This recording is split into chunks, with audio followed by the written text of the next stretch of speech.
Good evening and a very warm welcome to Beyond the Vision, brought to you by the Buddhist channel.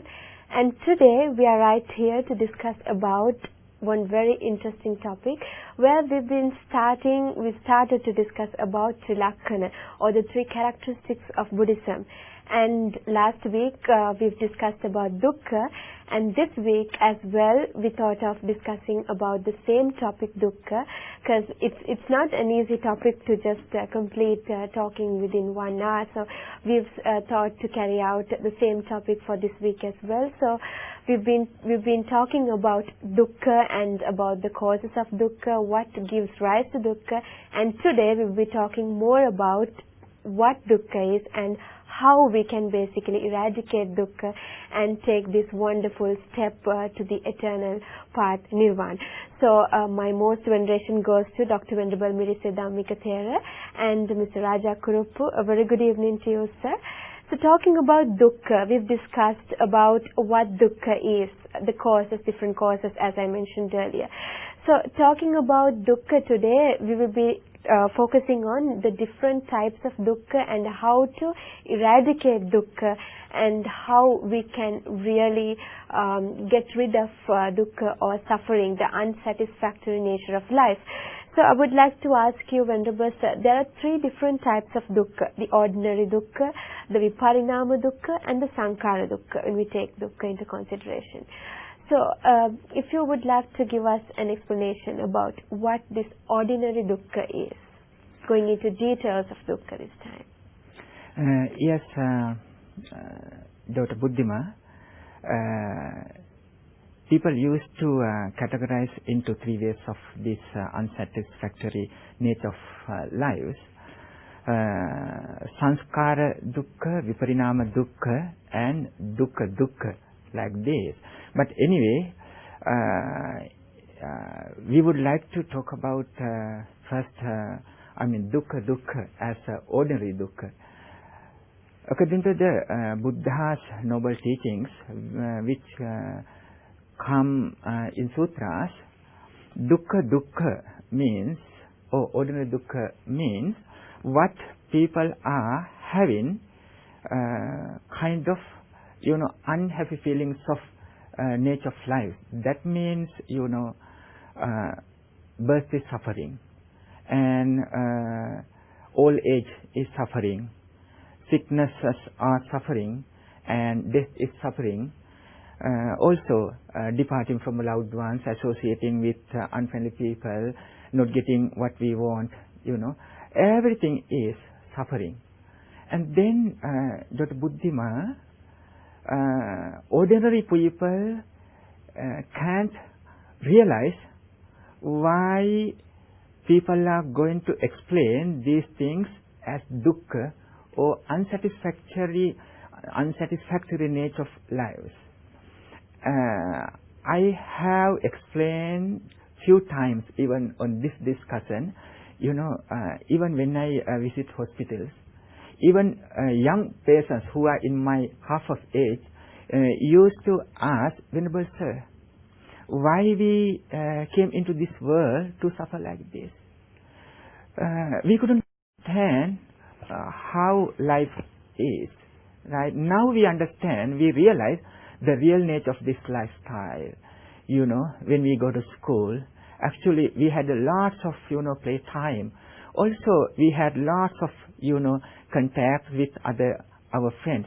But slowly we got lost everything. Now we feel life is suffering, life is dukkha.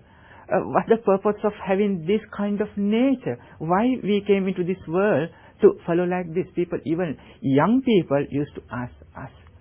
Sometimes, Dr. Buddhima, they used to, beg, Venerable Sir, when you preach Dhamma, please bless on us not to come back into this world, right?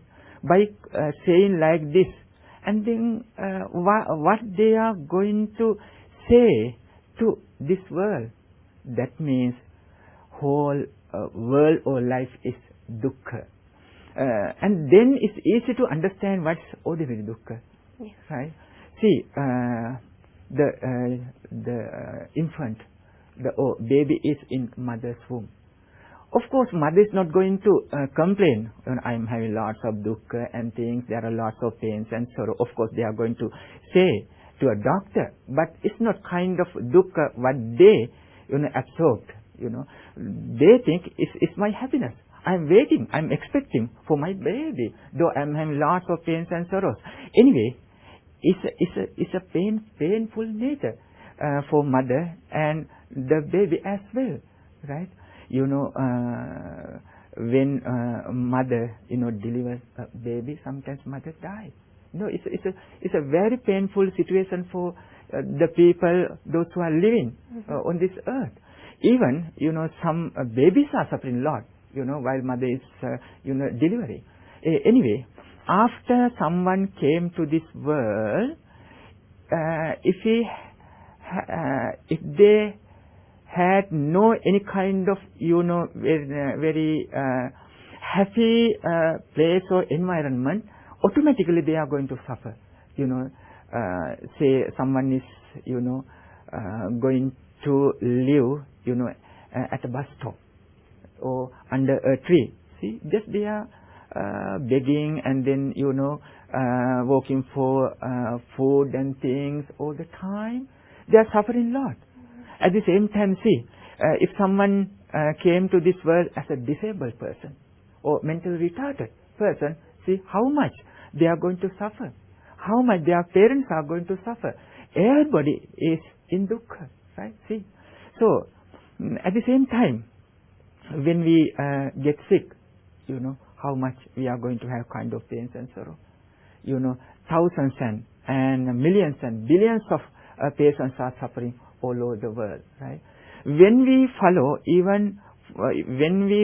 a posture, even for a few minutes, and then automatically this, happy posture, shifts to dukkha and then suffering. And then we want to stand up again, and then we want to lie down, and then we want to, sit down. There are lots of things. Just we are going to change, our posture because of suffering. But ordinary people can't understand as dukkha or is unsatisfactoriness. And then only thing is they are going to ask for something new. They are going to ask for something new. When some person is going to, lose one loved ones, and then who is going to attach to other person, because the person who wants to fulfill his thoughts with other person. So that's why he's going to someone. These are kind of things. But anyway, sometimes when people, when the people, those who are having very strong relationships between wife and husband or family members, all of a sudden, when they died or leave this world, they can't bear up. Because they didn't understand, they didn't realize what life is, right? And then they used to, cry. They used to, and lament, to follow lamentation. What's the purpose of, continuing this life? I don't want to live on this earth anymore. By using this kind of words, they are going to suffer a lot. It's a kind of physical dukkha and the mental dukkha, mental suffering and physical suffering. That slowly we have to realize what dukkha is, and then how to deal and how to tackle with that kind of situation when we face. Yes, Venerable Sir, certainly yes. Because now, when we take dukkha into consideration, as you mentioned, I think we should be very much fortunate that we are born as human beings, and we get the opportunity to realize what dukkha is, and we have the chance to learn and tackle this problem, as Venerable Sir mentioned. So if we are given the opportunity, why don't we take this opportunity, and why won't we step into this correct path that Lord Buddha has mentioned us? So that's very much important. So as Venerable Sir mentioned, now ordinary dukkha has different aspects of it, mental dukkha and the physical dukkha, as you mentioned. And in fact, sir, moving on, we do have two types of dukkhas, which is viparinama dukkha and sankhara dukkha. So elaborating on what viparinama dukkha is in the very first place. Before I come to viparinama dukkha, Buddhima, I would like to make a few comments on what the Venerable monk stated and also what you stated. You stated at the very outset that dukkha is a vast subject, and that is why we are having a second discussion on the subject of dukkha. Now that is quite justified for the reason that Buddhism deals with dukkha. You see, and the Buddha himself, as I mentioned on the previous occasion, said that this do I teach and this alone, dukkha and the cessation from dukkha. Now you also mentioned, Venerable Sir, about the various kinds of dukkha. Now when we say dukkha, it is like the singular word dukkha. There the dukkha is the ordinary kind of dukkha that we have. You see, and you mentioned, Venerable Sir, certain aspects like being the birth itself is a painful process, both for the child as well as for the mother. Even if it is undertaken under caesarean operation, still there is certain amount of suffering to go through.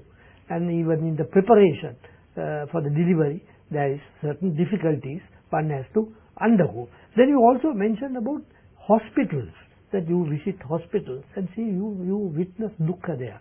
Now that struck a chord in me, because when I also go to hospital to meet a doctor, Buddhima, I see a vast number of people there. And I was just observing them to see, and I can see that some people, the anxiety and worry in their face, we don't know, because we don't know what ailments they have, or some have come with another dear relative who is undergoing some serious illness. But when you look around, you see what a lot of suffering there is. Hospital is one of the best places to go to, you see, where you can see this kind of suffering that is taking place. And you also mentioned, Venerable Sir, about the sudden deaths. Sudden deaths, people find it very, very difficult to cope with. But if they had followed the advice of the Buddha, Venerable Sir, that to keep the fact of death always in the forefront of your mind, that not only the old people will pass away, even a very young person, a young boy, living today in the best of health, tomorrow gone. You see? So therefore, if you have that in mind, you will be able to bear it much better. The Mr. Raja Kurupu, then also Dr. Buddhima, when we talk about dukkha or suffering, of course we are not going to invite people to, suffer or follow dukkha. That means we are not going to invite anyone to suffer, right? Or to follow the unsatisfactory nature of life. Only thing is, you have to realize what life is or what dukkha is, and then automatically, according to this human world and the nature of this life, when we face for dukkha or unsatisfactory nature, only thing is we are going to know how to tackle it, how to console our mind. So that's why the Buddha explained to the Anathapindika, the property, the Buddha said, banker. The Buddha said, of course, physically you are ill, but be mindful not to, get that kind of pains and sorrow into your mind. You have to be very strong mentally, though you are physically ill. So it depends on your practice. So if you are going to realize what life is and what dukkha is, automatically, actually, our mind says, of course, I'm supposed to, I'm subject to get sick and old.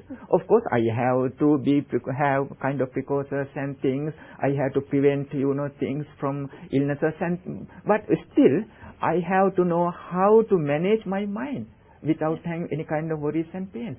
So we are not going to invite anyone to cry by listening to this discussion. Only thing is, you have to be aware of this real nature of this life. So as Venerable Sir, as you mentioned, the Buddha had told Anathapindika, a well-known benefactor of the Buddha, a banker, a prosperous man at certain times of his life, that we should not, if we have any physical ailment, we should at least ensure that doesn't affect the mind. But of course, Venerable Sir, that is not an easy thing to do, because the moment you are falling ill, Buddhima, you see, your mind can run wild. You can anticipate so many things. You become angry also sometimes. You can become angry with illness, but apart from that, yes, you might wonder, now you are having this pain somewhere, but is it something of a very serious nature? Is it something like a cancer that is developing? And that might lead to great suffering. So that adds to already the pain that you are having, the mental thing. So that is why the Buddha said to avoid that. Now coming on to viparinama dukkha, what you mentioned, the second rank. Now viparinama dukkha is the dukkha or the unsatisfactoriness brought out by the changing of things. Anicca, you see, changing. You see, there is pleasure, there is happiness is there at times. Much happiness is there at times. But they are subject to change. So when things are changing all the time, that becomes a very unsatisfactory situation. Not that there is no stability at all. There is no, so therefore you are in a worried, disturbed state of mind.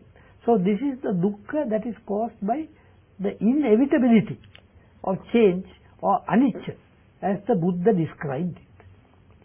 Yes, sir. So that is about the viparinama dukkha that we spoke. And in fact, I've also mentioned another type of dukkha. This is sankhara dukkha. So asking you, Venerable Sir, if you would elaborate on what sankhara dukkha is and how we can really eliminate this sankhara dukkha. Sankhara dukkha starts with the attachment.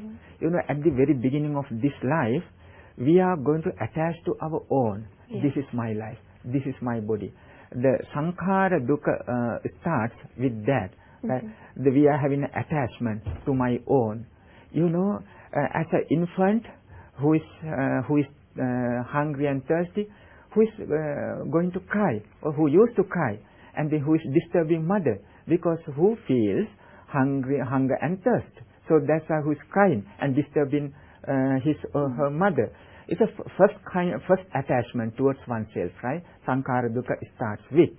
After that, just with our, five senses, we are going to attach with, visible forms. When with your eye, and then you may have kind of visible forms, and then through your ears, and then you are going to, contact sounds. And then through your nose, you are going to contact, a smell. Also through your tongue, you are going to contact taste. Through your body, you are going to contact, the pottabha in Pali. That means again the contact, and then that's right. And then through your mind, you are going to contact thoughts, pattern, and then we are going to have kind of attachment with these five senses. You may have kind of feelings, this is my eye, this is my eye. Through my eyes, I am going to see the things. By thinking, it's mine. Etang mama in Pali word, is mine. Because who is having untrained mind, according to anicca dukkha anatta, that means impermanence and suffering or unsatisfactory nature and no self, right? And then who is not trained-minded person on three lakkana or three signs of that nature, automatically who is going to attach to the things by thinking, etang mama, it's mine, it's mine. And then according to its nature, when it changes, and the person gets upset. I didn't think it's going to be changed like that. What happened to my life? I don't know now what I'm going to do. Why it happened to me, my life. Maybe it's my previous karma. I can't survive, in this world like this. People used to say like that. So, at the same time, when he listened to the, other person, if he's going to like him or her, automatically who thinks, I like him, I like her, voice. Who is my, he is in my life. Who is in my life? Because I love or I like so much. By calling like this, who is going to attach to that person. But when his or her voice going to be changed by nature who gets upset in things. It happened. It's going to be happen like this. People are going to get upset. See, like this, with their own six senses, or six sensual faculties, they are going to, upset. Going to be upset like that. So that's why the Buddha said, "Katamancha bhikkhave dukkhaṃ arya saccam." What, of course, absolutely what the dukkha means, right? What the dukkha means. The Buddha said, "Panchopadanakkhandha." Panchopadanakkhandha means dukkha. That means, the aggregate of corporeality is dukkha. The aggregate of feelings is, dukkha. And, perceptions or sanya is dukkha. And sankhara or mental formation is dukkha, the aggregate of mental formation. The aggregate of consciousness is dukkha. In summary, these five aggregates are, based on dukkha completely, which are dukkhas. That means this rupa is dukkha. And feelings are dukkha. And perception is dukkha. Mental formations are dukkha. Consciousness is of six consciousness are dukkha. And then the trained person is going to think on that like this. Netaṃ mama. This body is, this body doesn't belong to me. It does not belong to me. Why? This is rupa. Of course, I like it. I love it. But it's subject to change. It's subject to get sick and all. And then how come?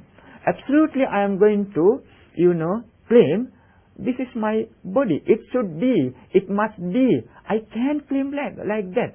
Because I know this body is subject to get sick and all. Avedunu sankhara dukkha. When we attach to something or someone else, just we are supposed to train our mind on three lakkana, three signs of this nature. Everything is, If I may interrupt you, Venerable Sir, yes, please go ahead. Yeah. You were mentioning about sankhara, this attachment to things. You were saying about our sense faculties, eye, ear, nose, and so on, coming into touch, coming into contact with certain objects. And then that gives rise, if you are conscious at that time, when both the faculty, the sense faculty, the object, and consciousness coincide, that leads to a feeling. Sometimes pleasant, sometimes not so pleasant, sometimes unpleasant. So when you get these feelings, especially pleasant feelings, you get attached to them. Of course, when you get unpleasant feelings, you have a repulsion towards them. So this is where it leads to so much of problems. Now this sankhara dukkha, Venerable Sir, among the three kinds of dukkha, is one aspect that is fairly difficult for a person to quite follow. Because it shows the absence of a permanent, unchanging, eternal ego or self. Because normally, as you quite rightly said, Venerable Sir, we generally tend to think of us as me, mine and I, in those terms. Now we refer to my hand, you see, my hand, my brain, my face, you see, but really, in actual fact, we have no control over them. If we had control, we could say that. But we know that we have only a very limited control over our body. We have very limited control. So that is why you brought in the five aggregates. And the Buddha declared that the five aggregates also are dukkha. It is very difficult to differentiate between the dukkha and the five aggregates. Each of the five aggregates cause dukkha, unsatisfactoriness, because we have no control over them. So that's why Mr. Raja Kurupu, the Buddha said, if you are going to nurture, five aggregates, that means you are going to nurture dukkha. If you are going to, develop and improve this body, that means you are going to improve your dukkhas.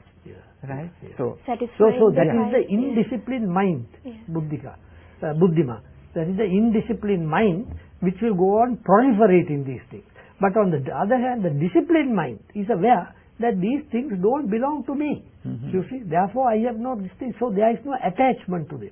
So that is why they are Buddhima, they are able to rise to a higher level and control their dukkha. Yes, actually, when we consider dukkha, as Venerable Sir also mentioned, satisfying the five senses gives rise to dukkha. That is where attachment arises, clinging arises, grasping arises, and we tend to see into things saying that this belongs to me, this is mine, and things like that. But it's true, you should have your goals in life, you should have certain aims in life, but still what we are trying to say you is try to see things as they are. This is what we are trying to focus on. So in fact, Buddhima, you made the thing that we must have certain goals in life. The Buddha never discouraged laymen, not monks, laymen, from having certain ambitions in their life. Because the Buddha himself told, no, Venerable Sir, that if you want to be happy as a layman, then whatever skill you have, you must try to develop it. You see, you must try to safeguard the wealth that you have. So that's why Happiness Sutra, Mangala Sutra, and then Sigalowada, Vyagapajja. There are, lots of sutras. Mainly the Buddha focused on lay people. The Buddha did not deny the happiness of lay people, right? The Buddha encouraged, but should be rightful. And not only the happiness of lay people, even the fact that lay people should look after themselves and their families in such a manner, and for that they must not stay static, but must try to improve themselves. Of course. Was also emphasized by the Buddha, but all that must be undertaken within the framework of the Buddhist ethical code, without harming others, not doing something wrong, but by your own effort, by your sweat of the brow, you must make the effort and succeed. Yes, sir, that's very much important. So considering about dukkha, eradication of dukkha itself can give us the development of spiritual equanimity. This is one aspect that we should speak on. So talking about equanimity is a very important aspect that the Buddha emphasized for a person to lead a happy life. You see, because that gives a sense of balance. Because as we all know, in life, we face various vicissitudes of life, some pleasant, some unpleasant. But we have to treat both of them alike. That is why one poet, an English poet I think, said, if you could face both triumph and disaster and treat both these impostors alike, you are a man, my son. Because that's a very difficult thing to do. You see, but that is exactly what the Buddha advocated 2600 years ago. Both the pleasant and the unpleasant, you take it in the same spirit, because they are all anicca. They are going. Here now, gone tomorrow. So this is a great quality, upekka. Upekka is a great quality. It is a fourth factor in the Brahma Vihara, the art of noble living, the others being metta, karuna and mudita. So if you can cultivate this great quality, Venerable Sir, you can be quite happy here and now. And another thing is, if you make this a great effort to cultivate this, you will be now those who have reached the Buddhist goal of Nibbana, Venerable Sir, the Arahats, they have equanimity to perfection. So that is why they are. But laymen and monks who are not Arahats could also develop it to some degree. And to the extent that they develop it, they will be more content and happy in this life itself. Yes, Buddhima, Dr. Buddhima, we have to encourage people not to misunderstand when we talk about Sammuti Satya and Paramatta Satya, absolute conventional truth and absolute truth. We are encouraging people according to the Buddha's noble teachings. First thing is, as lay people, you have to continue your life happily, right? So that's why the teachings are there, like Happiness Sutra or Mangala Sutra, and then Sigalowada, Vyagapajja, so on. So advice to laymen, special advice to lay people. You know, it's an interesting thing, Dr. Buddhima. When the Buddha asks, married people, how to treat each other, the Buddha invite the husband at least once in a while. You have to treat your wife. You have to treat your wife with jewelries. You know, Issariyanu Alankanupadanena, Issariyavosaggena, Issariyavosaggena, Alankaranupadanen. You have to give all kind of responsibilities to her at home, what you are going to hold, right? At the same time, at least once in a while, you have to treat her with jewelries. So in that way, Venerable Sir, he emphasized the importance of a lay life and how to live in harmony in your family. Now, if because family is the most important the point. unit, That's as far as lay people are unit concerned, where we can actually start practicing these great qualities. Then if we come to this quality of jhanas, now coming back to dukkha, you see, now jhanas, Venerable Sir, the very high meditative absorption. And it is said that when you come to those stages, especially the third, fourth jhanas, you are in a very, very happy state of mind, mental mind. And sometimes it is said that those who have got into those levels of jhanas, Venerable Sir, they want to remain in that position as long as possible. But as we all know, they cannot remain in that position forever. Maybe they up to about 7 days. They say in exceptional cases, highly developed mind, they may be able to remain, but not beyond, because there are other things that you have to satisfy. So therefore, there is dukkha involved there, because that happiness is also, Buddhima, not permanent. It's not lasting. It is there for a time, but that's about all. So therefore, even that is considered as dukkha in the way that Buddha has defined dukkha. Jhanas are also not satisfactory, although it is much more satisfactory than other states of mind. And that is true, Venerable. Actually, would like to ask you as well. Now, there is this misguided belief that people have in terms of achievement of jhanas. I've seen several people who started meditating throughout, and they've achieved certain steps of jhanas. They come up to conclusions saying that they've achieved the certain stages of Sovan, Sakudagami, Anagami, they have achieved the ultimate. Yeah, but this is actually not so. So I think you should give an advice to these people who are actually practicing meditation, because I think it should be practiced in a correct manner in the very first place. First thing is you have to be honest. When we talk about meditation, or you are coming to do practice meditation, of course you have to be honest. First thing is right. Otherwise, we have to call as is kind of attachment. First thing is, and you have to make a blank mind. It's like a blank paper, and then you have to cut it off everything from outside world, and then you have to focus on your own mind. Just for examples, just take your own breath, and then focus on your own breath. When you follow breath in and out, completely you are cutting it off from outside, and then focusing on your normal breath, and then you feel I am breathing in, I am breathing out like this, right? And then in summary, just I am explaining, and then when you are practicing further, you may have upachara samadhi, or just I would call as it uggaha nimitta, and then later on patibhaga nimitta. You may have kind of lights or aloka sanya. You may have, but you don't know to expect. You don't know to expect.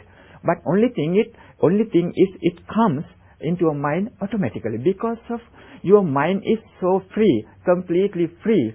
You cut it off from outside, and then you may feel my mind is completely free from outside. At the same time, there is no any kind of attachment like love or anger or jealousy, any kind of duty whatsoever. In short, no defilements of the mind. That's right. At that stage. At that stage. And then who can see kind of light? It can be very smooth, and it can be very light, and then sometimes it can be blue, it can be white, complete is white. Those are kind of signs who can get through that kind of state, that position. We call as uggaha nimitta, and go further patibhaga nimitta. After patibhaga nimitta, automatically who is going to suppress the feelings of calm attachment and contact, who is having no any kind of, the sensual pleasure with his eyes, ears, nose, tongue and body. Completely who suppress his, sensual feelings. So that's why he is avoiding the sensual pleasure, and then who is going to contemplate on his breath and then the mind. Who is going to contemplate his own mind and body. He is going to contemplate on his own mind and body.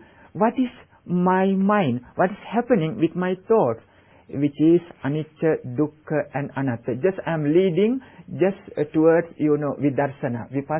So then you are coming to vipassana bhavana. Vipassana bhavana. Insight meditation. Insight meditation. Who is seeing things as truly they are or as really they are. What's happening with my thoughts? What's happening with my thoughts? Though it's like santati, it's like a completely the things, but still I understand it's having a kind of differentiations, right? One comes and persists for a while and disbands. Only thing is there are two words, upada and bhanga. Persist, arises and disband. But arises, remains and disbands. That's right. Yeah. According to Buddha's noble teachings. But sometimes just I used to say like udayavya jnana, the arises and disbands. Yeah. Udayavya jnana and bhanga jnana. Arises and disbands and ceases. But normally just according to Buddha's teachings, just we used to explain upado panyayati, vayo panyayati, chitassa anyatattam panyayati. You can see that's arises. You can see things are arising. Also you can see things are just, just destroying and eliminating, just, at the same time it is remaining for a while, right? Upada, titi, bhanga. Now I see my thought, my mind, and thoughts patterns are, involving in that kind of, form. Upada, titi, bhanga. Arises and persists for a while and disband. That they have achieved the ultimate. Now that was the case, Buddhima, also of the 5 ascetics, to whom the Buddha preached his first sermon. They were also under the impression that they have now come to this and had nothing more to go. But the Buddha was not satisfied with that. Buddha was not satisfied with the highest of jhanas, highest of mental concentration, because he knew that there is something more to be achieved. And that is why he went on a different path and introduced this vipassana insight meditation, about which the venerable monk gave a good description, a brief good description of insighting, which is considered, Venerable Sir, a unique contribution of Buddhism to religion and philosophy. It had never been there before. You see. Now, Buddhiman, what about this case that many people say, critics of Buddhism say, that Buddhism is a pessimistic religion, pessimistic venerable. But actually it has given a question and it has given the answer to the question that as is well. Right. That the Buddha has raised the question of dukkha, which of course is really depressing, but that is reality, you see. And he gave a solution to dukkha. So you can't call it pessimistic. If anything, it is optimistic. But generally commentators say, Venerable Sir, that it is a realistic approach. Of course, yes, we can put into words like this. Buddhism is not pessimistic or optimistic, but it is realistic. It's realistic. No, but in a way it's optimistic in the sense that as Buddha was saying, he didn't only give a problem, but he gave a solution to the problem. Of course, you have to make an effort to follow the guidelines given by the Buddha to get rid, to overcome dukkha. Yes, and in fact, we've spoken a lot about dukkha and about what suffering is, and moving on to how can we actually liberate from dukkha is another important point that we need to stress on. So asking you, Venerable Sir, how can we find the liberation to suffering? Yes, Dr. Buddhima, again, if you are going to hold this Pancha Upadana Skandha, the 5 aggregates of these things, 5 aggregates, if you are going to hold by thinking as permanent, we can't liberate. Only thing is that we have to focus on these 5 aggregates by thinking, Netam Mama. It's not mine.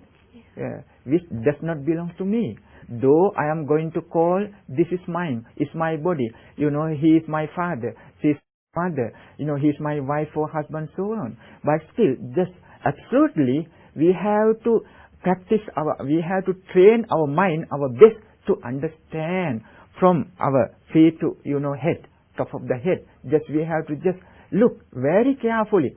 What kind of part? Just you have, your own responsibility. You may have any control over your body.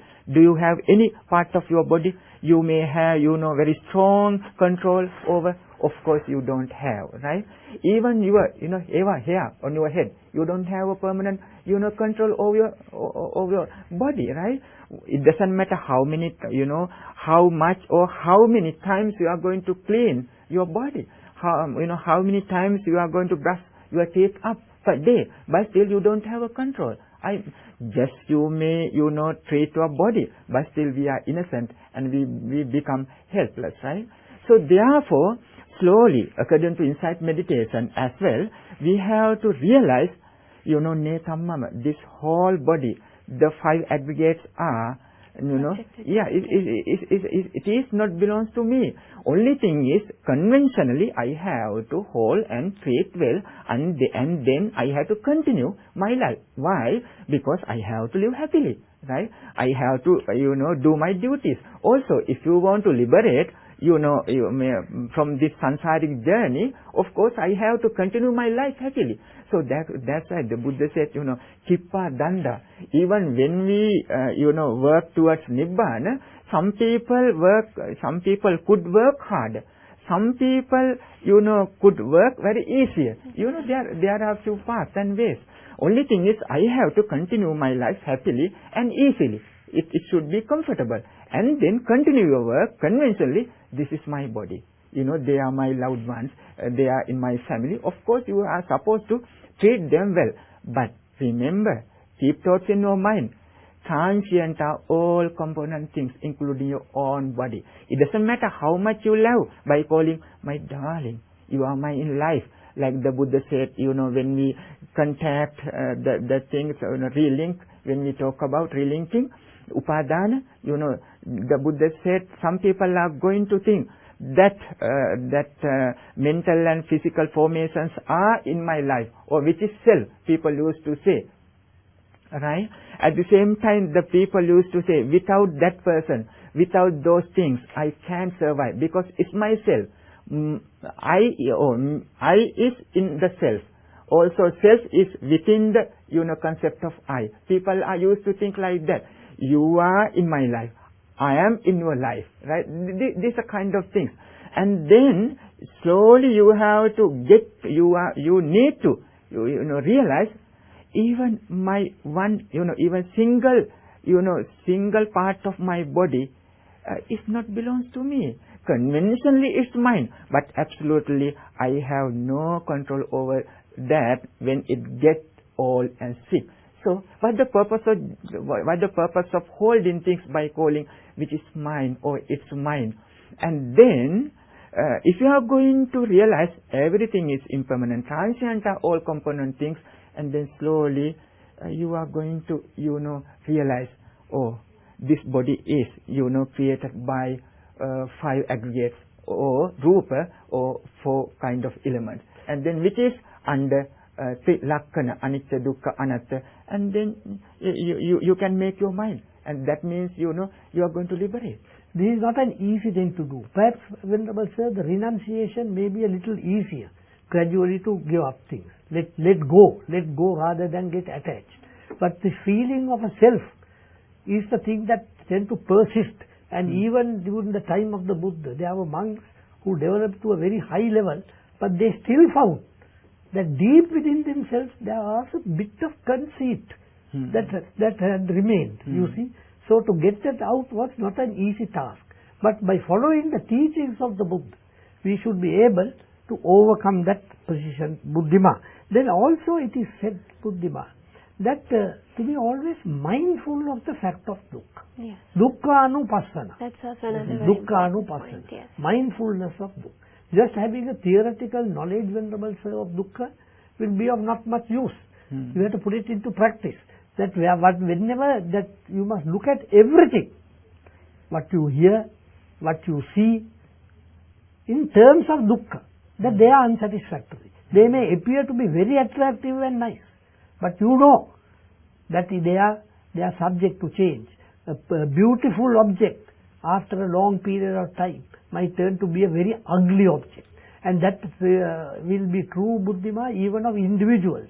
Man and woman also could be very young and would be very, very pleasant and attractive, but if you project your mind for 50 years hence, and if they survive, how will they look?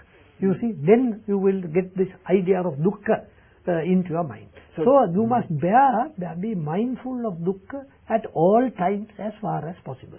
So that's why Mr. Raja Kurupu, the Buddha said like this: Ha yobbana jara anta. Your young age, ends with old age. Ha yobbana jara anta. Ha sanyoga vyoganta. All kind of meetings, end with separation. Ha matanta sajivaka. Our life ends, in death. Also, ha piya soka antaka. All kind of attachment, ends in separation. See, ha yobbana jara anta, ha piya soka antaka, ha matanta sajivaka. Like that. And then, automatically, those kind of thoughts come into our mind. What should be our path? Right? The path, what should be, and then the anicca is there, but not to cry, but to realize the life is. Yes, Venerable Sir, that's very much important, because when we take the life, I think the best way to see into dukkha is to be aware of what you're doing. If we can be aware of what we are doing, as in any task that we take up in our life, we can definitely, that's how we can actually start practicing this wonderful teaching that Lord Buddha has taught us. It's not about thinking that the whole life is suffering, and as we mentioned, birth is suffering and the life itself is suffering, true, but it's not to mourn about the whole life and think that the whole life is all about suffering and we have to give up life. No, that's not what we are trying to express, and that's not what we are trying to say. What you need to do is, if you can be mindful and if you can start practicing this great teaching that Lord Buddha has taught us, that's very much important, because there are no elevators for success. We need to take up the very first step, and that is how we can climb these wonderful stairs and reach the eternal bliss nirvana. So we will be concluding our discussion today, and my most veneration goes to Dr. Venerable Mirisse Dhammika Thero and Mr. Raja Kurupu for joining us today. And it's been a great discussion, and I think for 2 whole weeks we've been talking about this very important topic, which is dukkha amongst the 3 characteristics of Buddhism, the Trilakkhana. So next week we will see you with another important discussion on anatta as well. So with that, winding off our discussion, reminding you our email address, it's beyondthevision.tv@gmail.com. You can contact us. You can send in your queries and suggestions to us, which we will take them forward in our future discussions as well. And may the Noble Triple Gem bless you all. Samma Sambuddha Saranai.